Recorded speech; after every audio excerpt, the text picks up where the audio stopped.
Subscribe for daily IELTS material.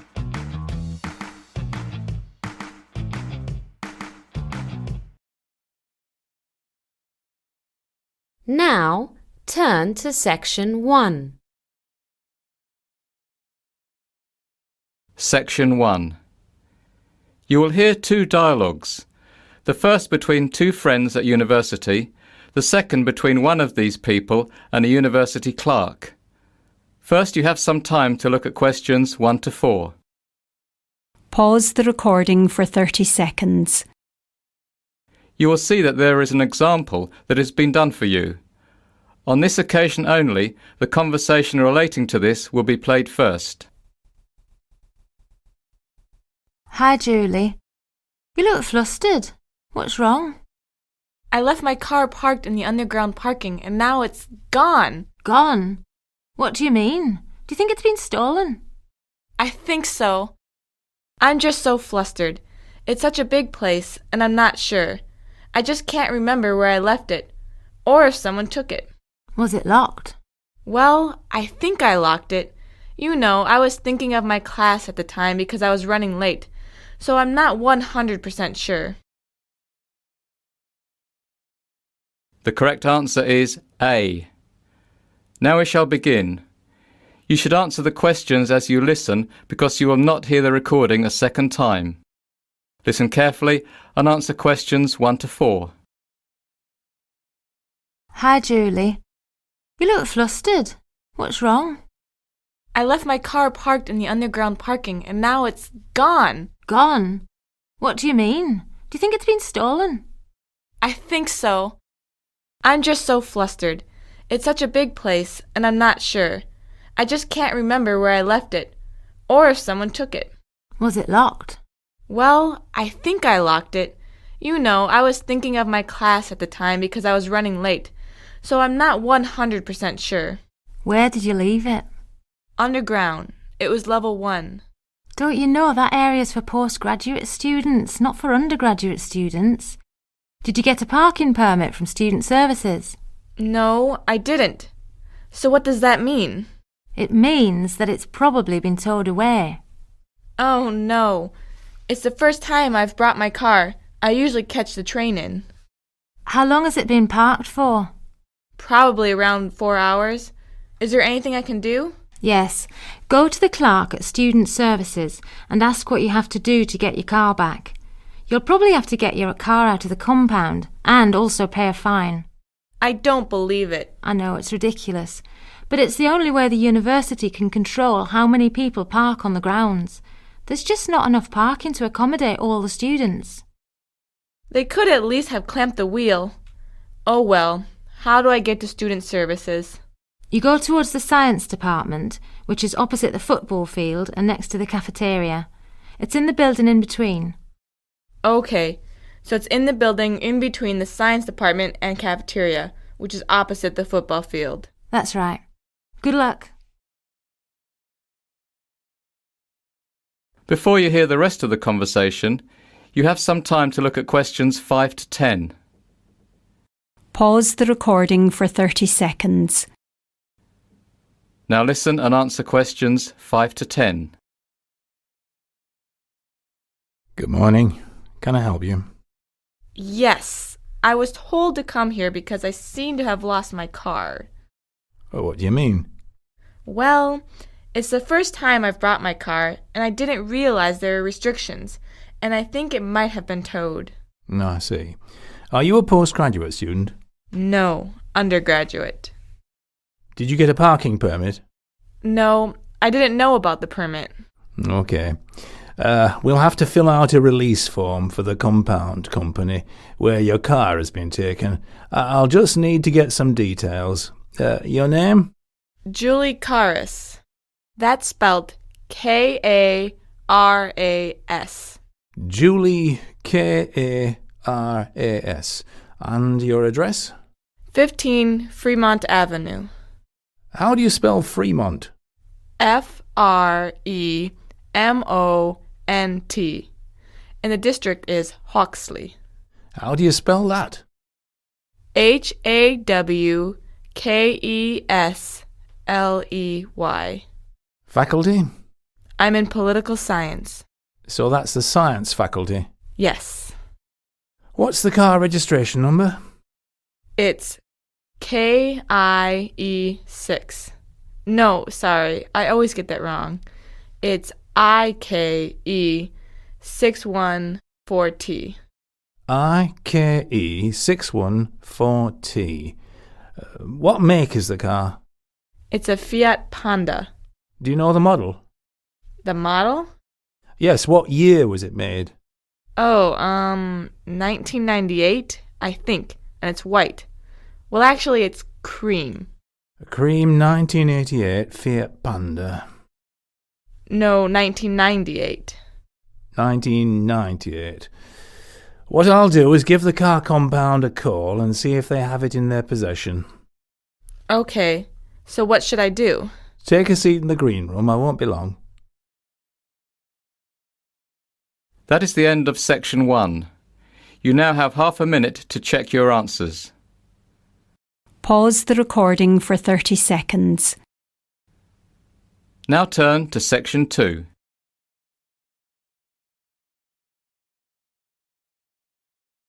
Section 2. You will hear a ranger from the Nitmaluk National Park speaking on a radio program about hiking in Australia. First, you have some time to look at questions 11 to 14. Pause the recording for 30 seconds. Now listen and answer questions 11 to 14. The Jatbula Trail, located within Nitmaluk National Park, is a 4 to 5 day trek in Australia's Northern Territory. It follows an ancient Aboriginal songline, and the boulders along the way are scattered with rock paintings. There are 5 campsites along the trail. First, Biddlecombe Cascade, then Crystal Falls, 17 Mile Falls, Edith River Crossing, and finally Sandy Camp Pool. Only 10 people at a time are allowed in each campsite, so you must book in advance, although usually you will not see another person on the trail. Every campsite has a source of permanent water, but otherwise facilities at each campsite vary. Your first stop, Biddlecombe Cascades, has toilets and an emergency call device. The next 2 stops, Crystal Falls and 17 Mile Falls, are the most developed campsites. Both offer toilets, an emergency call device and a checkpoint where you must sign in to help rangers locate you in case of an emergency. Edith River Crossing also has a checkpoint and an emergency call device, but no organised toilets are provided. Sandy Camp Pool is the most primitive site of all. There is nothing there other than a beautiful sandy beach where you can pitch your tent. Before you hear the rest of the talk, you have some time to look at questions 15 to 20. Pause the recording for 30 seconds. Now listen and answer questions 15 to 20. The trail begins at Nitmaluk Centre, where you must register and pay a deposit of $50. After registering, you may begin your trek. You'll follow the trail overlooking 17 Mile Creek on your left for 8 kilometres until you reach the first campsite, Biddlecombe Cascades, where you'll stop for the night. On the second day, the track leads north from camp. After you've walked for about 5 hours and 10.5 kilometres, you'll reach Crystal Falls campsite located at a sharp bend in the trail. There's a marked trail from the campsite to the Crystal Fall viewpoint. Crystal Falls is 30 metres high and it's breathtaking, so be sure to have a look. The next day you'll change direction and head west across the valley, and then northwest again for about 9.5 kilometres. The track is quite even and flat for the first part of the day, which is a welcome break from the rocky ground of previous days. Before you reach the next campsite, you will pass the amphitheatre, a butterfly and frog-filled canyon that's important to the Aboriginal people who have left intricate rock paintings on the rock walls. A few kilometres further you'll come to 17 Mile Falls campsite, besides a series of rock pools and small cascades above 17 Mile Falls Creek. There is a lookout over the falls that shouldn't be missed and is particularly beautiful at sunset. On day 4 you'll take your longest hike, 15.5 kilometres going to the west. You'll cross a boggy area as you approach the Edith River. If you're tired you may camp here where you first cross Edith River, or instead follow the river south, crossing it several more times before you reach the campsite at Sandy Camp Pool, where you can spend the last night of your adventure camping on a sandy beach beside a tranquil waterhole. Leaving Sandy Camp Pool, the track continues through woodland until you pass a checkpoint at Edith River South. From here the trail is lined with the river on the left-hand side and high rocks on the right. One last stop is a must at Sweetwater Pool. This is a large waterhole surrounded by rocky ledges that is perfect for a picnic before you return to civilization. Day trippers can access this point from Edith Falls, so it may be your first encounter with another person since leaving Nipmuc. After a swim, make your way to Edith Falls where your adventure ends. Make sure you deregister at the Edith kiosk and then take a hot shower. That is the end of section 2. You now have half a minute to check your answers. Pause the recording for 30 seconds. Now turn to section 3.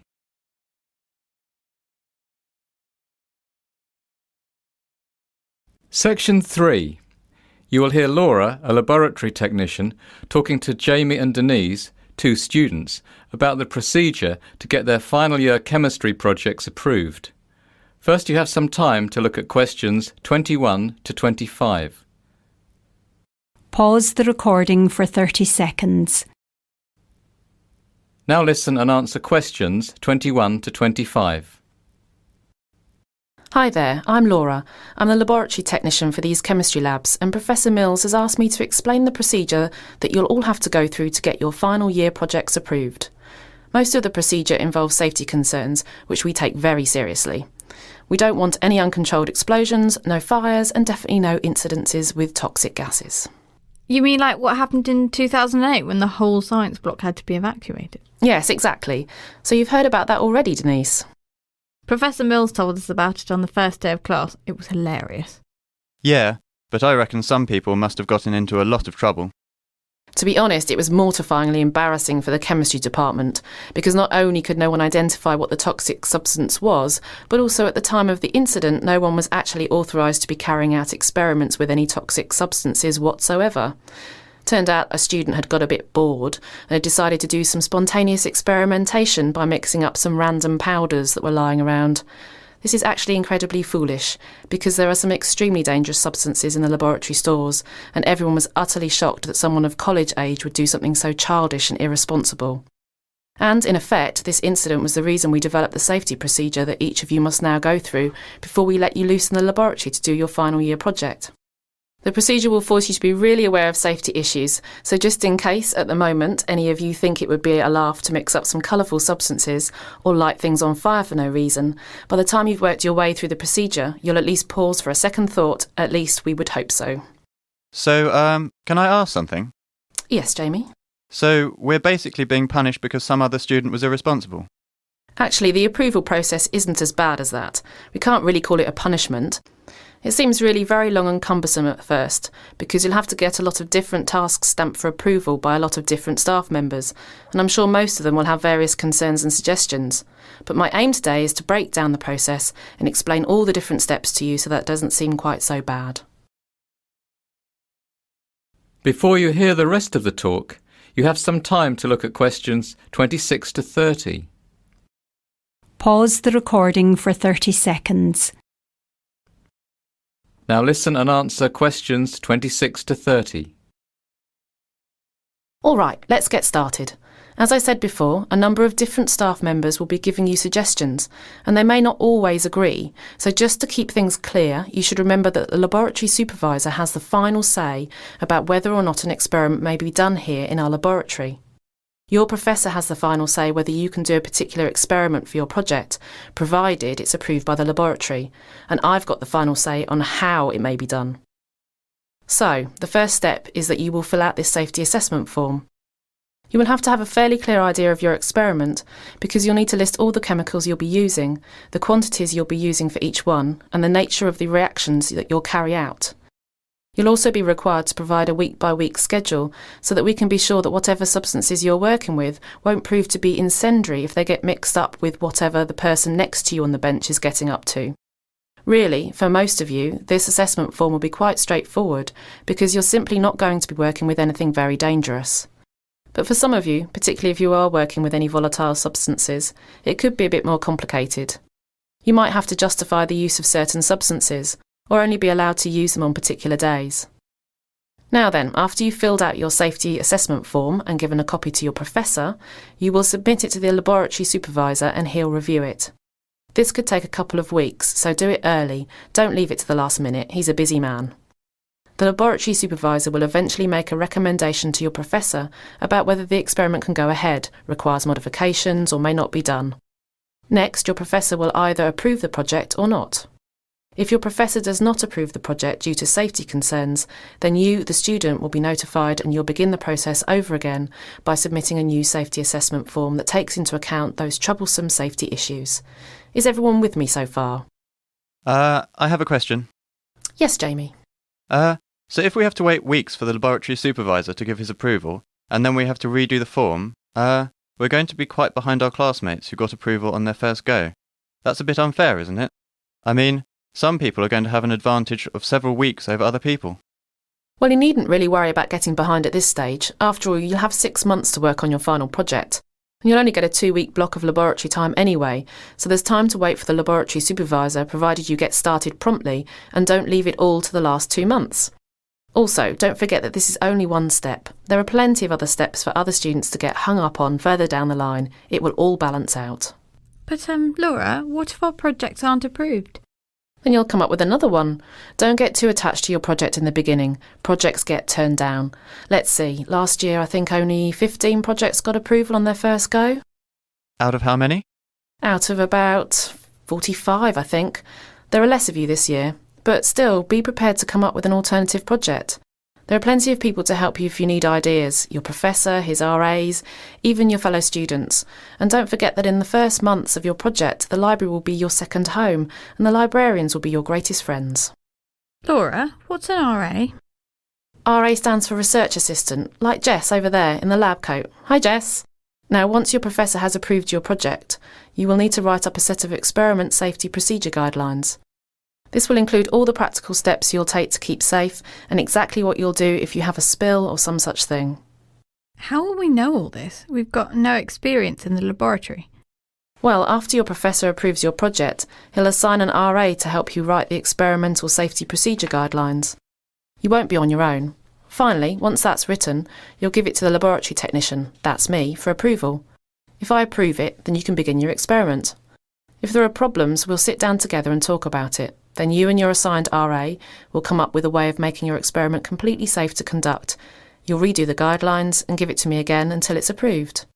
But the RAs know what they're doing, so I don't expect there will be too many problems. OK? Any questions?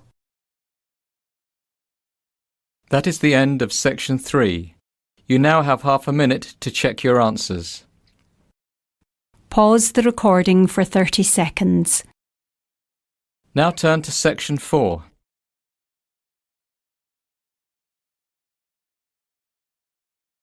Section 4. You will hear part of a lecture about the different biomes that are present in Brazil, given as an introduction to a course about sustainable development in South America. First, you have some time to look at questions 31 to 40. Pause the recording for 1 minute. Now listen and answer questions 31 to 40. To begin our topic on sustainable development in South America, I would like to briefly acquaint you with the 6 biomes present in the country. Each of these biomes has its own geographic and environmental features, has unique resources that people may exploit, and indeed, each is facing different threats from human development. Biomes, if you recall, are regions that are climatically and geographically defined and contain distinct communities of plants and animals. They are sometimes named for the plant communities that occur, such as forest, savanna and grassland, whether these plants are evergreen or deciduous, and climatic factors as well, for example tropical, temperate, etc. Alright, let's take a look at this map of Brazil. The largest biome in Brazil is the Amazonian rainforest biome, which you can see located in the north of the country. It's one of 2 rainforest biomes in Brazil, the second being the Atlantic rainforest biome, which is located in a relatively narrow strip running up the eastern Atlantic coast. In the very southernmost part of Brazil, bordered by the Atlantic rainforest, lies the very small and relatively unstudied Pampas biome, which is grassland. Finally, stretching like a belt across the middle of the country between the two rainforest biomes lie the Pantanal, the Cerrado and the Saatinga. Starting at the left of the map, you can see the smallest of the three, which is the Pantanal biome, a unique seasonally flooded wetland area. In the centre of the country is the Cerrado, the second largest biome in Brazil. Cerrado is tropical savanna, a scattering of grassland and deciduous forest that experiences a short dry season. Finally, the last biome, called Saatinga, is located between the Cerrado and the Atlantic forest in the northeast of the country. The Saatinga has a very long dry season, lasting 8 to 9 months, and is covered in deciduous scrub. So, let's begin with the Amazonian rainforest biome. As I mentioned previously, it's rainforest and it's incredibly diverse. It contains the largest single reserve of biological organisms in the world. No one really knows how many species occur in the Amazon forest, but scientists estimate that there could be as many as 5 million. Recently, this biome has been under a great deal of pressure from agriculture, with large swathes being cleared and burned to create pasture for the 19 million cattle that the area supports. However, the soils are acidic with very low levels of certain important minerals and are quickly degraded when heavily grazed, which necessitates more clearing and burning of forest. The rainforest is further disturbed by selective logging of valuable tree species. The second largest biome in Brazil is the Cerrado, which is a tropical savanna environment made up of sparse trees and drought-resistant grasses. The Cerrado also contains a huge biodiversity. It's estimated that 1/3 of Brazil's plant and animal species are located in this region. But since 1995, the cultivated pasture area in the Cerrado has increased by almost 70%. It is a common practice to use newly cleared land for the cultivation of crops for a few years, and then when it starts to degrade, to use it for pasture for cattle. The Cerrado now supports 72.3 million cattle, which amounts to 41% of the cattle in Brazil. Next we have the biome called the Saatinga, which is a tropical dryland with a dry season that lasts 8 or 9 months of the year. Vegetation is deciduous, sparse and thorny and contains a high number of species endemic to Brazil.